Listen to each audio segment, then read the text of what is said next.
Saan ang nakatubeng tinapig sa atudo ti freshman criminology student ani Malu ang naanos ang nakipila iti Kapitolyo para iti scholarship program.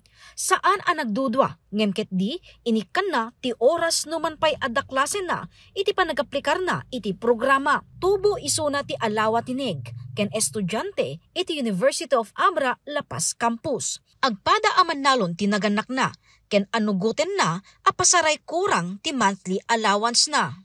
AG 500 ti paraplet. Tas AG 15 mamisod ti allowance ko ma'am. AG ma'am hanak ag merienda no dad dumatap no AG ma'am malag-ananak ma'am basit. Ti scholarship program ket inisyatibo ni Vice Governor Ann Bersamin iti sidong ti tulong-dulong program wenno TDP a programa ti CHED. Gagem daytoy a matulungan ti panagbasa dagiti college students babaen ti panakaited ti financial assistance aging gana makalepas da iti kolehiyo. Prioridad ti programa a maikkan tulong dagiti estudyante asaan akaraman kadagiti dadumapay nga scholarship program.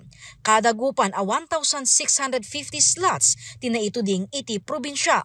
Ken maysa ni Malu kadagiti naruway nga estudyante a nakigasang-gasat. Tapno kasi ma'am ako anak ti panagadal ko ma'am. Tas makatulong ako kay kadagiti naganak. Usarok ti panagbasa ti daddo ma'am ken ti daddo ma'am ken iko lang kadagan naganak ko. Imunan iti daytoy inpekteng ni Vice Governor Ann ken Governor Takit nga ad-adupay ti mapataod nga scholarship program. Ti edukasyon ket karaman kadagiti 8-point executive agenda iti agdamang administrasyon ni Governor Bersamin. Jessica Boreta, Balitang Solid North.